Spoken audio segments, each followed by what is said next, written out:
Hello everyone, welcome back to another episode of my Victorian mansion build. First up, I've got a little tour. So we've got the new front door there. Come on inside and I'll show you what I'm up to. So work's been progressing in the entry, and I've got the door looking really nice with all the beading and everything on it now, and the floor is finished, and I've got the airlock door which will be LED lighted out eventually, and I haven't got much further on the ceiling. So just a little shot of the floor. Now from the other side of the pattern that I might be doing with the LED light, and I've cleaned up the house. We had a birthday party for Julie on the weekend, and we had to clean up, so I've got my pocket doors all working nicely now, and I've trimmed them all out with the Aves. These Aves are special just to this house. I've made them up myself. So into the dining room, nothing too flash, haven't done much in here, but just showing, giving you a bit of a look around. So another set of pocket doors, and another shot of the floor, of the edging going into the dining room, and a trip down the hallway. So there's my great grandparents who originally owned the house.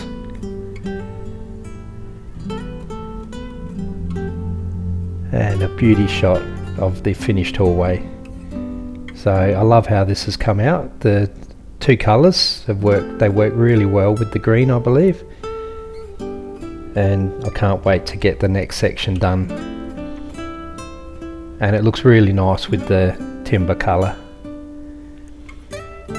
So the kitchen is as it was, pretty much.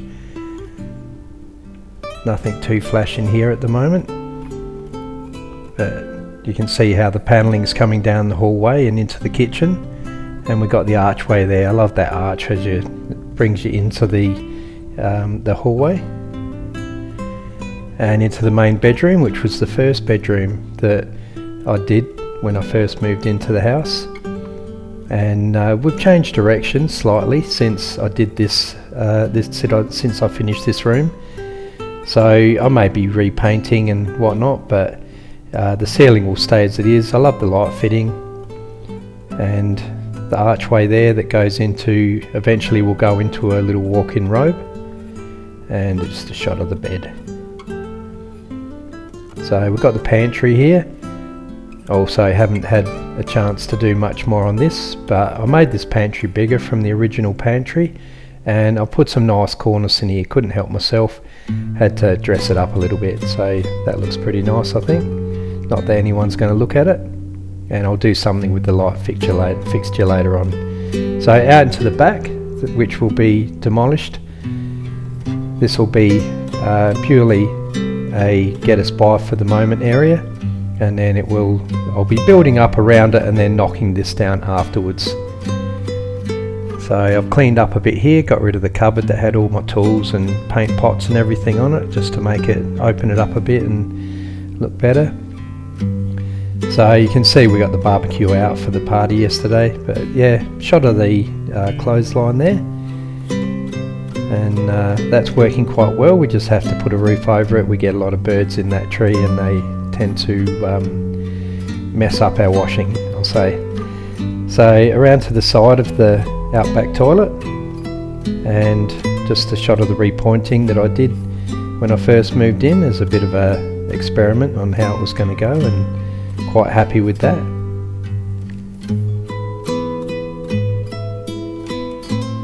Much better than the original. So, and the whole toilet's been virtually done. There's still a bit more work to do, but we've redone the door. I've redone the door frame so it opens and closes nicely, and that's a new toilet in there that's hooked up to the main effluent now, and I've sanded down the beams and or the back of the door, painted the back of the door and fixed all the lock and everything up. And now we're onto the beams, sanded down the beams and polished them, and a new old tin roof which has a few holes. I'll get a bit of aluminium silicone and fill those holes up, not that we get any water running in there, but yeah, it's much better than it was, and it's a nice little toilet now. So the backyard is a bit of a mess. It's got a bit of, we've got all the building surplus offcuts and whatnot, which is for our fire, but we've got a bit of a rubbish heap going, which we didn't have time before the party to dispose of. But out here is basically going to be a big garage and workshop for myself, and it's going to take up this whole area. So nice big shed there. We'll demolish that old one with all the creeper on it, and a shot of the fence which we had to build for Lily, and you can see the back part there which will be removed eventually, and a nice 2-story with attic extension going on there. So now we're on to a bit of work. So back to the front door, and this is me putting the beading on. So it's amazing the difference. You add a bit of beading to something and give it some more dimension and comes alive. So 2 rows of beading on in each area.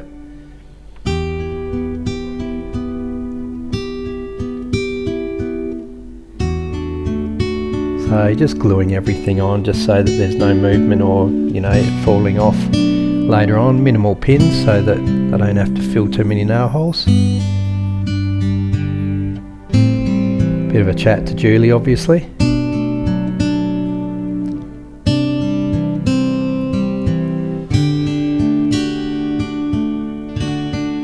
So I got my little Makita pin gun there, and that's making work very easy without having to have a airline dragging behind.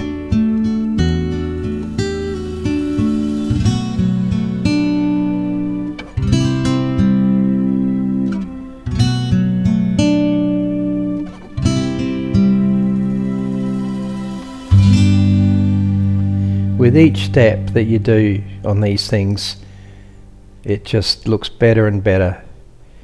You know, it's one of the reasons I like this Victorian or older style furniture and houses, because they did all the little things. Just a shot of me finishing the floor off. So all these little pieces going in. Now back to the door. I've chopped and changed a bit, but well, it'll keep you on your toes. So made up the eaves for this door, and I just need to sand the joint between the straight and the curved piece at the top, and flush up all the little lines, make them all so that they're perfect. That's why I put the liquid nails in there, so there's no movement later on, and we'll fill in any tiny gaps so the paint can just bridge over nicely without leaving any lines later on.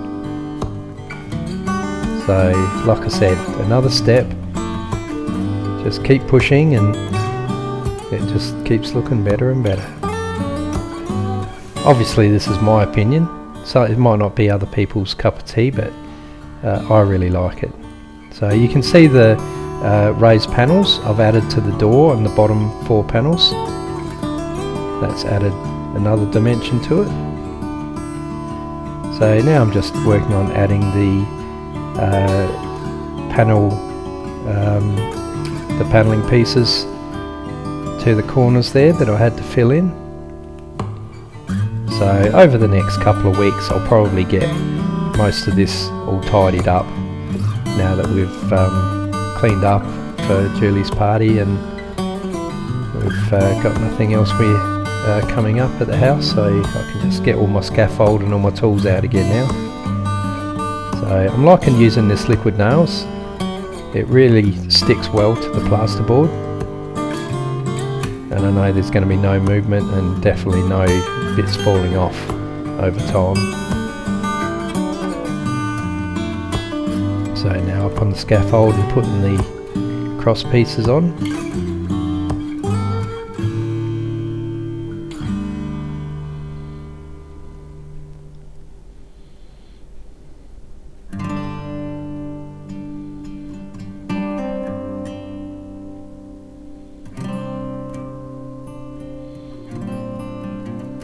Just checking that everything's going to line up.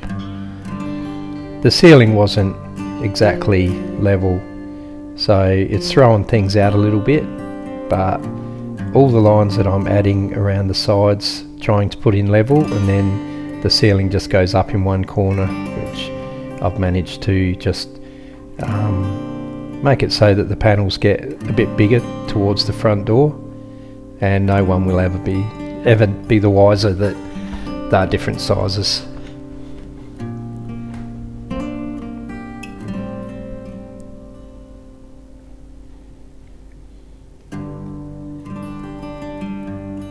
So I just got a little spacer, so I calculated it and cut my spacer, and then I could just go along and put them on without having to measure again. Just one of the little things you can do to save a little bit of time.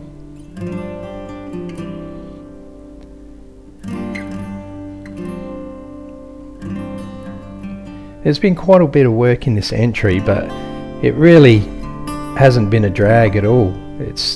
It's really been enjoyable, each little bit that I've done. And you stand back after you've done it and you go, oh yeah, now look at it, wow. And it drives you on to do the next bit. And some jobs are a pain. You come home from work and I'm not always feeling energetic, but I get excited about what I'm doing and all of a sudden I got energy again. So what I'm doing here is I've just put a straight edge on the floor with a couple of little pins, and I'm cutting along either side of the where the strip around the edge is going to go, just so that I didn't have to plane each strip. So just remove a bit of the material and sweep it out, and then the bit just slipped in there beautifully. So that was the easiest way to do it. So I did that all the way around, just stopping my saw before I went too far and put a saw cut in the piece going the other way.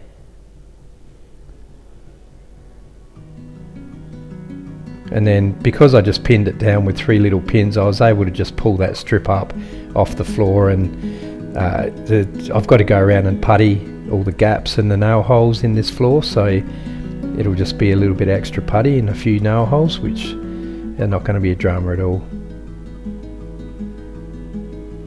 I did have problems with my saw and I broke my guard doing this. Had a few little chunks go up and get jammed in and crack the guard, but I just removed the guard completely and carried on. I'll have to either get that repaired or get another saw at some stage. So just vacuuming out the spots now, getting ready for the timber to go in.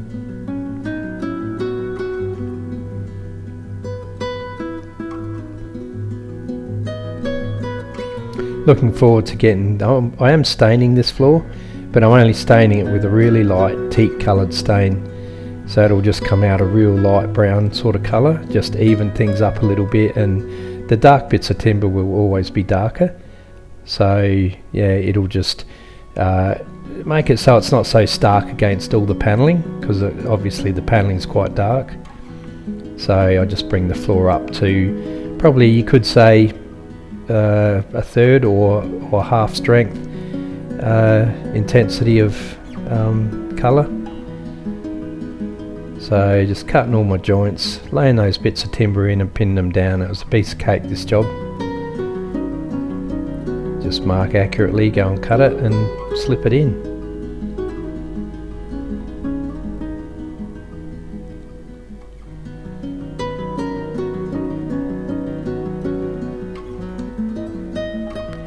So now the airlock door, I had the frame done, and I can't get the scaffold through with the transom panel there that I'm holding at the moment. So I didn't fix it initially, but then I thought when we were cleaning up for the party, I wanted to get this in, I wanted to get the door hung, and I wanted to get all the eaves fitted. So I thought, well, I'll put that in. I've got, you know, maybe a couple of weeks of the scaffold being in the entry to finish off everything up high, and then the rest of it can get done off a ladder. So it'll only be, yeah, a week or two of having to bring the scaffold in, assemble it, and then disassemble it and take it out. And then once I've done this room, then I'll be continuing on into the to finish off the hallway and start putting the cornice up in the parlour. So putting my custom made chair rail blocks up, which I'm really happy with. I just came up with a bit of a pattern held it up against the eaves that I'd made and thought, yeah, I like that, and just went with it. Luckily I've got Marvin to bounce things off, and asked Marvin, what do you think? And he said, yeah, love it. So that was it, went with it. So yeah, just fitting the eaves. So this one in this part of the room is going to be slightly different. Just in the top blocks there, they won't have the top crown piece on it, because I've got the joiner cover batten between the two lots of rails that go across the top of those top blocks. So you can see there I haven't got the little crown piece on. So then that's the piece I was talking about, it just sits on top and goes all the way around the room.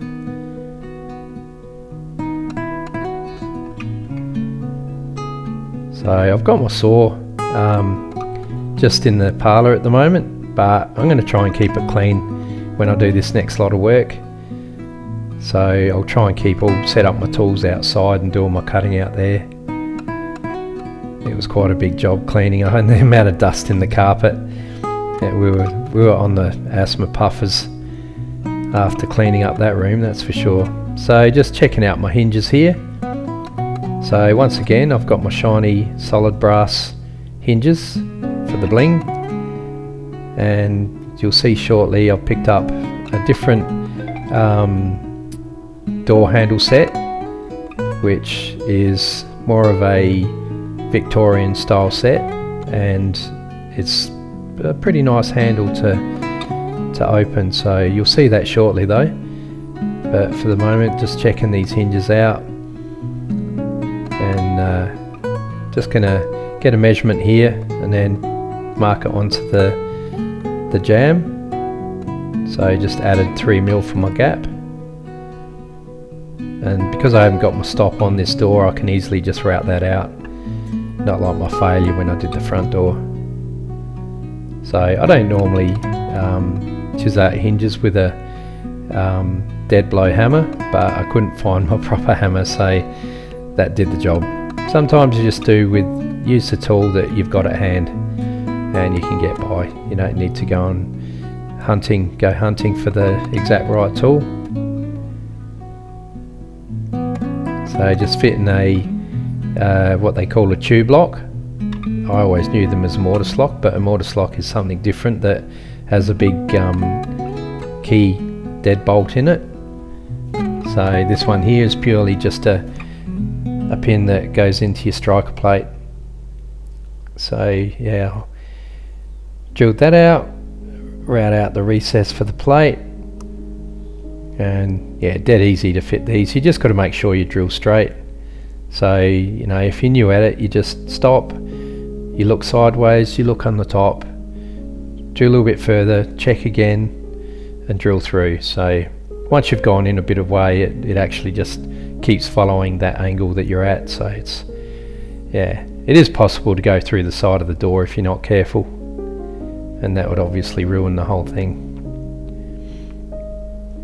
So these locks, the only thing with when you're buying from a restoration specialist is they always come with slotted screws, and I hate slotted screws. I would forego the authenticness of the whole thing and have the Phillips head screws, just so that you can get them in and out well, because with those slotted screws, I tend to burr them over every time, and then if you need to take it out to paint it and then put it back in, before you know it you can't get it back in, then you're looking for another screw. So it's a bit annoying. So just chiseling out the striker plate recess.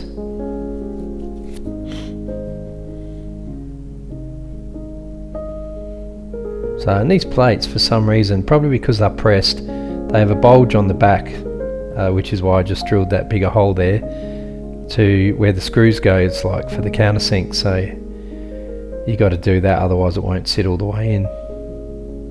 So, and that one there, it didn't have a slot in it at all, so I had to hammer it in, but that's okay. So we're onto the pocket doors, the second set of pocket doors on the dining room, in between the dining room and the parlour. Now I had a lot of problems with this door here, and it wasn't problems that I couldn't fix, it was just little things like the track needed a few more screws up because of the weight of the doors. It was flexing off of the block that goes all the way across that you mount the track to. So I just put a few more screws up there. The little trim pieces that I put on that go on in the join, they were too low, or they were too long, so I had to trim them off. And then the right hand door was a little bit too low, so I had to get up with my spanner and lift that door up. It's all adjustable, so it's really awesome, easy to use. So I wanted to get those doors working so then I could close up this wall and not have to worry about, you know, adjustments. But the main thing is, with the way these work, is as long as the track's screwed up nice and tight, you can bring the door out, and the little space above the top jamb, you can get in there with a spanner. So that piece of Ave that goes up the top there, that's going to be screwed on, and it's going to be removable, so I can always adjust it later on if it starts to sag, or you know, it just goes out of square for some reason, things like that. So I always love putting this plasterboard up when you've got a stud wall, because it takes it from, you know, obviously a skeleton look to being an actual room. So I'm just checking all my thicknesses of things, and worked out how big that top piece of plasterboard needs to be. So I know you've seen this done 1,000 times, but I thought I'd show the whole process just so you can see it gradually, bit by bit, all coming together.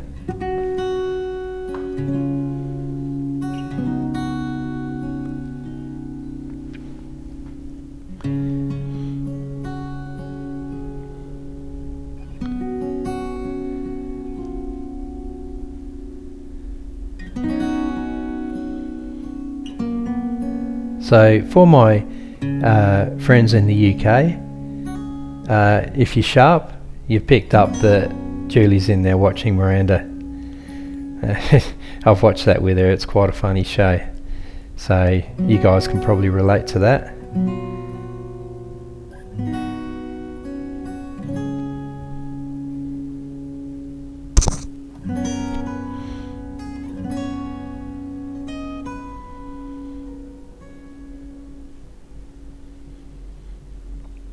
You can really see the height of these ceilings when, you know, I'm getting up on a ladder, and there's basically, I could stand on my head and still not have to duck. But what am I in centimeters? Yeah, actually it's two of me, 1800. Two of me to, this is actually, the ceiling's actually 3670, so it's 3 inches more than 12 feet, so it's 12 feet 3 inches, or 3675.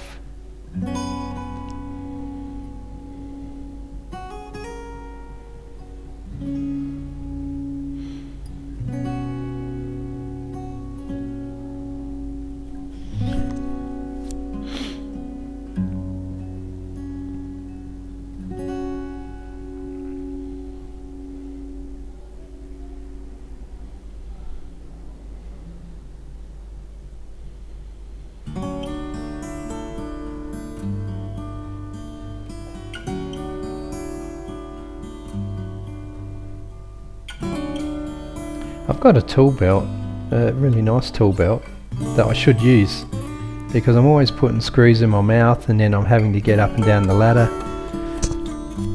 So I must get used to wearing that a bit more. It'll save a bit of time for me. So that bit of wall above that opening on the left hand side, I'm going to actually remove that, and I think it was Lee that said you thought that it should be fretwork. Well, I've decided, yeah, I'm going to do the fretwork there. I've got a pattern already in mind that I've used before in another house I had. So just the unveiling to Julie. Check it out, what do you think? put all the blocks and aves up now. So anyway, back to the fretwork. Yeah, it's going to be made out of MDF. It's going to be 3 layers of MDF, 2 layers cut the same and 1 in between that's going to be cut differently, and all put together, layered up and painted in probably 2 different colours. So yeah, that's going to look really good. So it's a project I'm going to get onto fairly soon.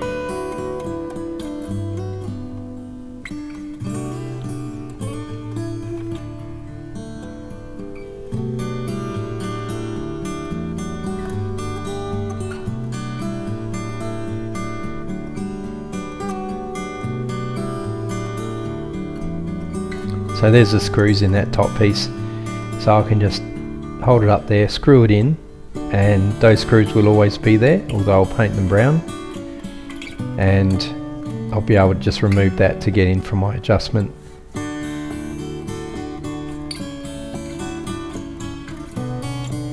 So I couldn't locate the last top block at that stage, but I did end up finding it. You'll see that go up shortly.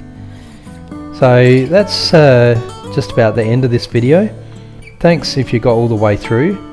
If you like the video, give me a thumbs up and please comment, let me know how you think it's coming along, and until the next one, you take care. Cheers.